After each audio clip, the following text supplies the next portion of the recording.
আসসালামু আলাইকুম।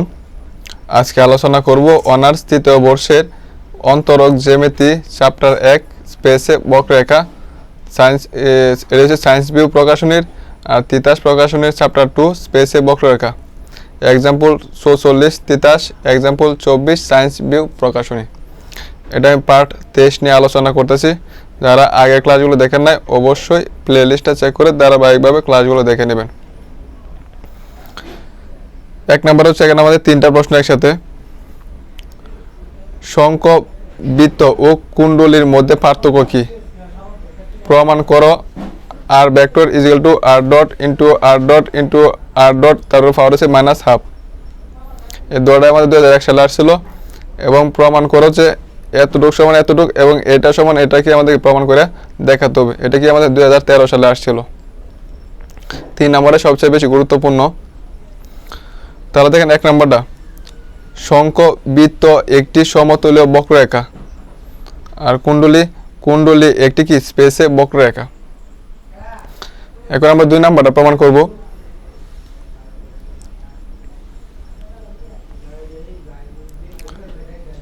আমরা জানি r prime is equal to d s by কত ডিআর, মানে ডি আর দ্বারা যদি আমরা এস এর সাপেক্ষে অন্তরীকরণ করি তাহলে কি হয়, আমার আর প্রাইম হয়। তার মানে কি এটা যে কথা, এটা কি আমাদের কি একই কথা আর প্রাইম। এখন আমরা কি করব, চেইন রুলের সাহায্যে সাজাবো। আমরা কি করব, চেইন রুলের সাহায্যে সাজাবো।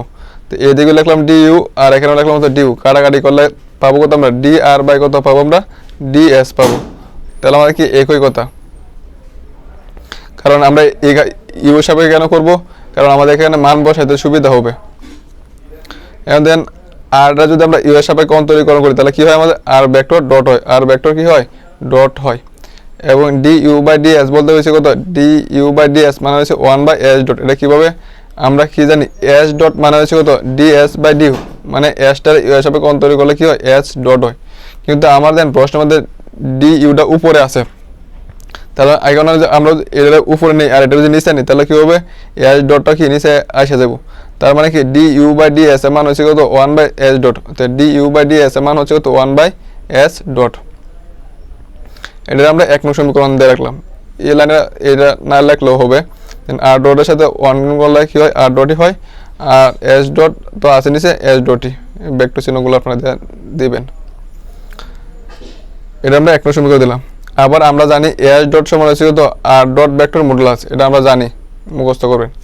এখানে দেখেন আর ডট আছে একবার, কিন্তু দেখেন আমি এখানে লিখছি আর ডট কি দুইবার। তো দেখেন আমি যদি মানে এটা ধরলাম এ, এটা ধরলাম এ আর এ গুণ করলে কি হয় আমাদের এ স্কোয়ার হয়। তার উপরে যদি আমরা পাওয়ার 1/2 দিই কাটাকাটি করলে কিন্তু আমাদের একটা এ দেখতেছে। তার মানে কি এটা যে কথা এটা কি আমার একই কথা। দুইটা লিখে তারপরে হাফ দিলে কাটাকাটি করলে কিন্তু আমাদের একটাই থাকতেছে। এই কাজটা কেন করছে, আমাদের প্রমাণে কিন্তু -1/2 আছে, মানে উপরে আমাদের হাফ আকারে আছে এই জন্য। এখন আমরা 1 নং হতে পাই r prime is equal to r dot 1/s ডটের মান কত, এস ডটের মান হচ্ছে কত এটা। তো এস ডটের মান এটা আমরা কি করছি বসাইছি। এখন আর ডট তো আছে, আর ডট ভেক্টর, এটা যে উপরে তুলে নেই এখানে আছে প্লাস হাফ, উপরে গেলে কি হয়ে যাবে -হাফ হয়ে যাব। তাহলে আর ভেক্টর সমান আমরা কি পাইছি r dot vector into r dot into r dot vector, তারপর হচ্ছে -হাফ। এটা কিন্তু আমাদের প্রমাণ করার জন্য বলছিল 2 নং এ যে এটা কিন্তু আমরা পাইছি। এখন আমরা এটা প্রমাণ করব। এটা কি আমাদের 13 সালে আসছিল। 3 নাম্বারটা, আমরা জানি আর ভেক্টর মানে আর প্রাইম সমান হচ্ছে কত টি, মানে আর প্রাইম মানে হচ্ছে কত টি, এটা কি আমরা কি জানি। তাহলে আমরা যদি এখানে টি এন বি আকারে সাজাই, এখানে টি এর সহগ হচ্ছে কত 1 আর এখানে এন এবং বি তো না, এই জন্য আমরা কি লিখছি 0 এর সাথে এটা গুণ করলে কি 0 হবে আর এটার সাথে 0 গুণ করলে কি হবে 0 হবে। এখন এটা যদি আবার অন্তরীকরণ করি তাহলে আমার কি হবে, তাহলে আর একটা প্রাইম আছে, তাহলে আর ডাবল প্রাইম হয়ে যাব। আর কি হবে ডাবল প্রাইম হবে। আর ডাবল প্রাইম যে কথা টি দ্বারা যদি এদিকে এসে একবার করে অন্তরীকরণ করছে আর ডাবল এটা যদি আরেকবার অন্তরীকরণ তাহলে কি হবে ডিটি বাই ডিএস, মানে হচ্ছে টি প্রাইম। টি এর করলে কি হয় টি প্রাইম, আর টি প্রাইম মানে হচ্ছে তো ডিটি বাই ডিএস, মানে টি দ্বারা এস এর সাপেক্ষে করলে কি হয় টি প্রাইম হয়। তাহলে এখানে আর ডাবল প্রাইম সমান আমরা কি টি প্রাইম মানে হচ্ছে কত সূত্র হচ্ছে কাপ্পা এন, টি প্রাইম মানে হচ্ছে কাপ্পা এন। তাহলে এখানে এন আছে, এন এর সহগ হচ্ছে কাপ্পা, যে এন এর সহগ কাপ্পা, আর এখানে টি এর সহগ দিলাম 0, আর এখানে বি এর সহগ দিলাম কত আমরা 0, মানে টি এন বি আকারে আমরা কি করব, সাজাবো।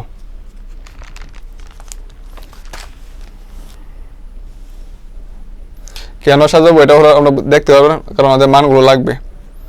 তাহলে আর ডাবল প্রাইম আমাদের এটা ছিল, তাহলে আর ট্রিপল প্রাইম, আর ট্রিপল প্রাইম কি হবে আমাদের, দেন এখানে আর কিন্তু ইউবি সূত্র পড়ছে, কাপ্পা এন সি থাকলে কাপ্পা করলে কি হয় kappa prime, plus kappa c থাকলে এন এর করলে কি হয় এন প্রাইম হয়, ইউবি সূত্র দেয়।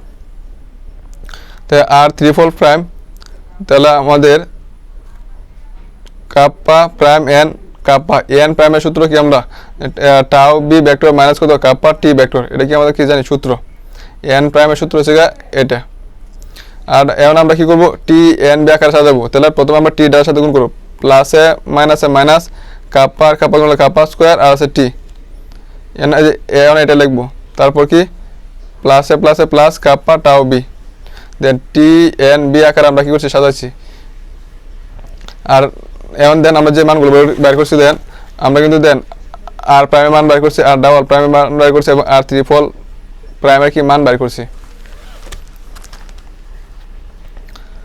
এখন আমাদের আর প্রাইম, আর ডাবল প্রাইম, আর ট্রিপল প্রাইম, দেন আর প্রাইমের সবগুলো কি ছিল 1 0 0 কিন্তু ছিল, আর প্রাইম যে আর প্রাইম 1 0 0 কিন্তু ছিল, এই জন্য কিন্তু আমরা এই আকারে সাজাইছিলাম।